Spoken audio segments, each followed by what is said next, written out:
So here we are. It's Guilty Gear Strive release week, and I'm so excited. So to help prepare us for Guilty Gear Strive's release, we have the latest and final Guilty Gear Strive Developers Backyard. But before we dive into it, if you enjoy regular FGC content, make sure you like and subscribe for some more fun game goodness. Helps the channel grow and I just really appreciate it. Let's dive into the backyard. Now people have been speaking pretty positively of this, so I'm expecting some good stuff. Apparently they fixed jumps or air dashes or something. What even number is this? What backyard is this? 5, 6? I don't know. Thank you to everyone who took part in the Guilty Gear Strive Open Beta Test 2 held in May. You're welcome. We're especially grateful to everybody who took the time to fill out the survey. In this volume, we would like to address the feedback we received as the release date approaches. We've had two major events since the last volume of Developers Backyard, the Open Beta Test 2 and the Red Bull Kumite.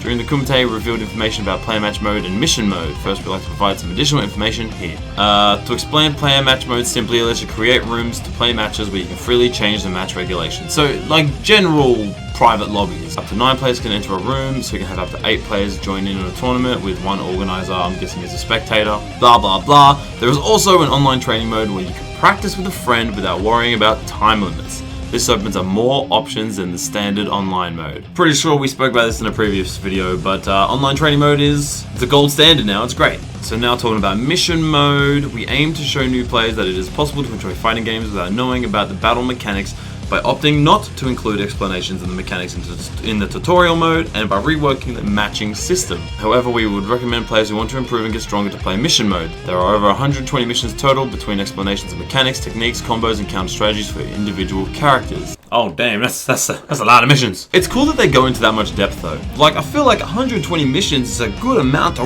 really dive into what is going on in this game. But now let's move on to the good stuff where they respond to the feedback from the last open beta test and that survey. Improvements to online lobby. We changed the matching system for online matches to use dual stations and it added a rematch feature. That rematch feature was just, This greatly improved the tempo of matchmaking, but there were still issues such as connectivity errors. We have to make the final fixes leading up to release. Okay, so basically they're just like fixing bugs and making sure that it operates smoothly. Okay, alright. Adjustments to battle balance. Here we go. As jumping was extremely strong during the first open beta test, we mainly adjusted aerial options for this test.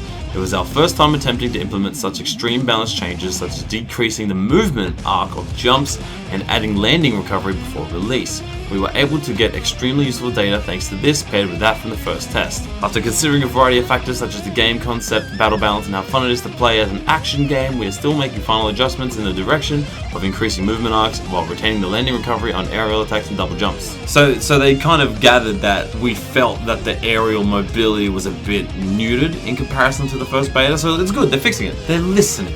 We are also working on adjustments for other game elements such as the tension gauge increase for different situations, increased number of plus frames on some counter hits, the cancel window for Gatling combos, minor changes to the combo rules, and individual balance changes for all characters. Minor changes to the combo rules.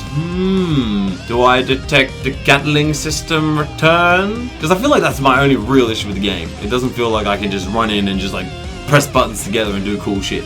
There's a bit more of a structure to it. That's all for this volume of Developers Backyard. We are planning on continuing this project after the game's release. Oh, that's good. That's cool. I thought this was going to be the final one. I promoted it as such and now I look like an idiot. Oh, damn.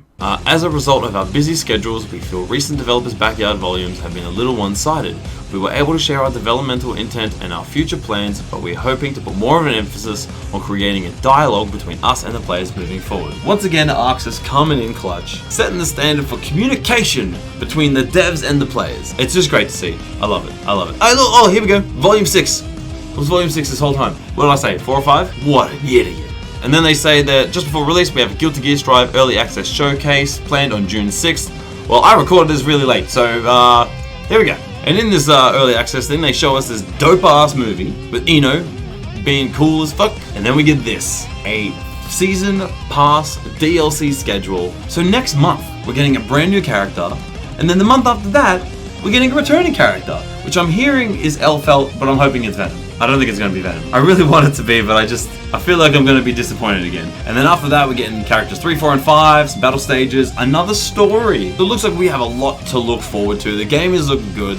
Looks like they're really kind of gonna find a balance between the first beta and the second beta. Things they liked, things they didn't like, mesh them together. Oh man, it's gonna be good. I'm really pumped for this game. And I didn't think we were gonna get our first DLC character so close after release. Like, it was probably originally planned for July regardless, and then they delayed the game. Oh man, I just want Venom to come back. I'm seeing people on Twitter already downloading it and getting ready to play this game. But I think that one of the biggest reasons why I'm so excited is that they're just really making the effort to be completely transparent with us as consumers. And they seem to be really listening to the feedback they're getting on these surveys. They're like, okay, people really like this, but didn't like this, but here's our vision. And they're just kind of finding a really good middle ground. And I don't know, that's so fucking cool, man. And it makes me feel bad for the Mortal Kombat community because what do they got? Nobody's talking to them, damn. But anyway, what did you think of the latest Guilty Gear Strive developers' backyard? Are you hyped for Guilty Gear Strive this week? Let me know in the comments below, and I will see you for the next video.